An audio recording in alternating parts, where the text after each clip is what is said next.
L-imħallef Joseph Azzopardi inħatar uffiċjalment bħala il-prim imħallef il-ġdid. Dr. Azzopardi li għandu 63 sena ingħata l-ġurament tal-ħatra fil-Palazz il-Belt fejn il-President ta' Malta Mary Louise Colejro Preca ħatritu bħala prim imħallef wara li l-eks prim imħallef Silvio Camilleri irtira fl-età ta' 65 sena. F'kelmtejn tal-okkażjoni il-prim imħallef il-ġdid wieħed li se jkompli fil-ħidma li nbdiet biex il-qrati Maltin itejbu ħidmithom fosthom fid-dewmien fil-qrati. Nistenna biss għajnuna minn sħabi l-ġudikanti biex kemm jista' jkun inservu lill-ċittadini Maltin li jkollhom bżonn sfortunatament għalihom ħafna drabi jirrikorru lejn il-qrati. Dr. Azzopardi li se jkun it-23 prim imħallef beda jipprattika fil-professjoni ta' avukat fl-1980. Huwa inħatar imħallef tal-qrati superjuri f'Mejju 2003 u 5 snin ilu inħatar biex iservi bħala mħallef fil-Qorti tal-Appell.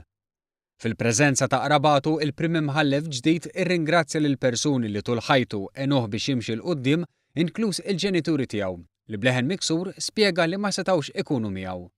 Ringrazzjament għaliex minkejja li ma kellhomx il-mezzi għamlu sagrifiċċji kbar u enuh biex jistudja u jimxi l quddiem.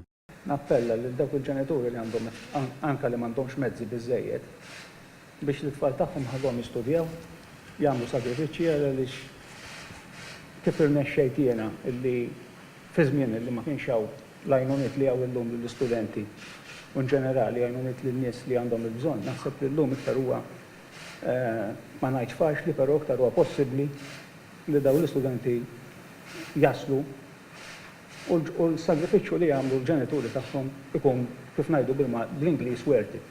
Il-President ta' Malta Mary Louise Colejro Preca ferħet lil prim imħallef il-ġdid u qalet li tinsab konvinta li għandu l-kapaċitajiet u l-valuri meħtieġa biex b'ħidma imparzjali, integra u trasparenti jieħu l-qasam tal-ġustizzja fuq il-livell li jmiss permezz ta' riformi meħtieġa. Sostniet li jeħtieġ li jkun assigurat li s-sistemi proċedurali ma jintużawx biex ixekklu l-ġustizzja, partikolarment tal-iktar vulnerabbli bħal tfal jew vittmi ta' vjolenza domestika. Il-Prim Ministru fil-waqt li rringrazzja lill-eks prim imħallef Silvio Camilleri tenna l-awguri u l-fiduċja tiegħu fil-prim imħallef ġdid.